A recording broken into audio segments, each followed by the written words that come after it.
Miriam, Hello. how are you? I'm fine, thank you. How is the weather? Well, it's been very nice weather today. Unfortunately, I couldn't go out and spend time in the weather.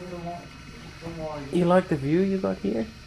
Um, it's not bad, I have to say. It's not brilliant, but it's not bad either. So maybe you can tell us what's really going on. What is going on? What are you here for? Well, I'm here because I have a problem with my hip. Is that so? I have a problem with my hip that I discovered just a few days ago after being more than 2 weeks in hospital that I do in fact have a fracture on my pelvis. But 3 days after I arrived, they did a bone scan and they discovered that I had cancer. Oh, is it bad? Well, it's spread out throughout my body. It originally comes from my breast. That's the source of the problem. But it's firmly all around my hip, which is greatly weakened my hip. And it's in every single vertebra. And other than that, there's an odd spot here and there around my body.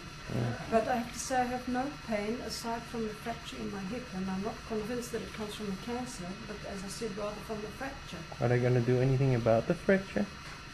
That is not yet known, but seeing that I feel that the pain is getting better, especially the last couple of days, I hope that we don't need to do anything, because I think I'd rather just let it heal by itself. It's a clean break.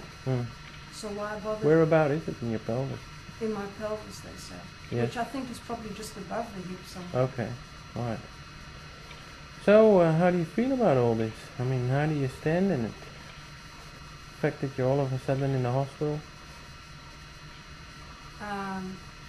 Well, being in hospital, of course, came as a surprise, but I have to say it's almost like a little bit of a holiday. Really? I mean, here I am in a kind of a hotel where you have all your needs seen to. Are you cared for well then? I think the doctors and the nurses and everyone else involved in caring for patients are absolutely wonderful. So I feel like I'm being surrounded by angels. Is your husband taking good care of you? Oh, he's wonderful too. Is he? Tell me more about that. He comes at least once a day to visit me, and if he can, then he comes twice a day. Really? He sounds like a real nice man. Oh, he's wonderful.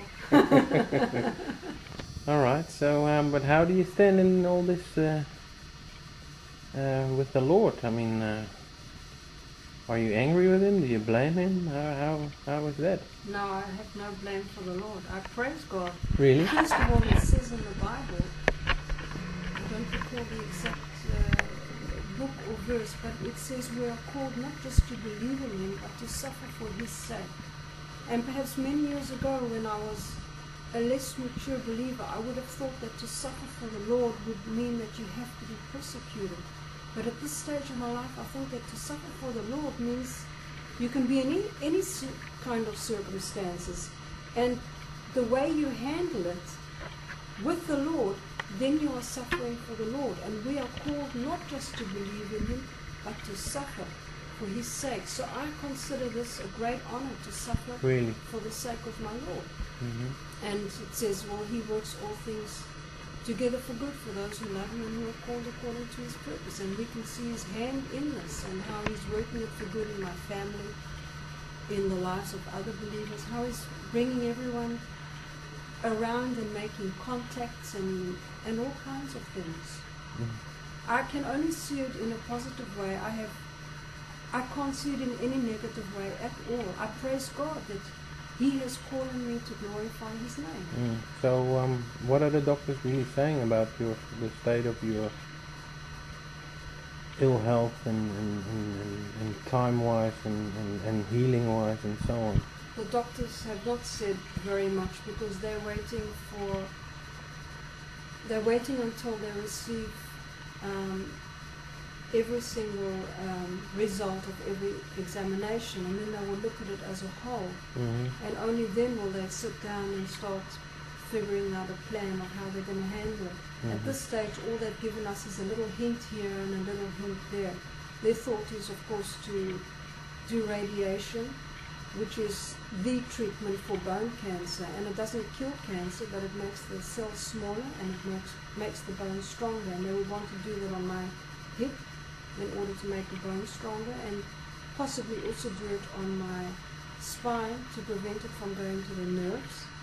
And at this stage, it's not, the cancer is in every single vertebra, but it's not near the nerves, but they would want to try and prevent it from heading out in that direction. So how are you spending your time here? Well, meanwhile, it hasn't been boring. I get many phone calls. I think almost every day there has been an examination. Every time you're interrupted because the doctor wants to talk or a nurse wants to do something, or maybe you need to have a shower, or maybe it's time to eat, or they come to take your order for a menu, there's always something happening. So at this stage the days have been really full. But I expect that now that there are no more examinations left to do, I expect the next week to be slightly calmer, and maybe I will have more time on my hands. So anything you want to share with your friends? My friends. Well, I did suspect for many years that I had cancer. And before I ever suspected, I had already made up my mind that I would not run to a doctor to seek out advice or a diagnosis, because I saw my own father die not from cancer but from the treatment, and I always thought that it could happen to me because it's very much in the family, and if so, then I would seek out alternative meals. And so for many years, then when I did have a problem in my breast, and I realized without a diagnosis that I had cancer, I was convinced, and I chose to handle it by myself through good eating habits and alternative means. At a certain stage I was very depressed, thinking that I'm going to anyway have to leave this earth a little bit early and leave my family, and it distressed me. And I spoke to the Lord one day and cried and poured my heart out to Him, and just as I was about to get up, I remembered I had not read the daily readings for that day. And I turned the page and it said, no, this sickness is not till death, but God may be glorified. And I have no proof that this is from the Lord, but I do tend to believe that it is from the Lord. And if I can glorify God's name through what I'm going through, then I consider that a great honor. I do not feel sorry for myself. I just feel honored that I can go through this for God's sake and spread the gospel however He chooses. Even if it's just to the witnesses in heaven, then may His name be praised and blessed throughout all the earth. How would you feel if you were to anyway die of this sickness? I will accept whatever God brings my way. I have to subject myself to His will. And it says in the Bible, submit yourself under His heavy hand and He will exalt you in due time. It's for me to submit to Him, and I do that in peace. Alright, well, maybe a little goodbye to your friends, and thank you maybe for all the phone calls is in place. Do you think so? I want to thank all of my friends for so much attention that they have given me, for all of the emails, for all of the phone calls that I've received all over the world. It's fantastic. I've had angels in the hospital, and I've had angels in believing brothers and sisters in the Lord, and from all over the world. I want to say thanks to everyone. And the voice we hear on the background, is that your beloved husband? And any nice words for him in the last minutes of this film? Thank you so much to Case. Yeah. He's a loving husband. He's doing his best for me. He's a survivor. He's being disciplined into how to run a household, and he's doing a good job. He's very happy to hear that. Alright, well, bye Mary. Bye.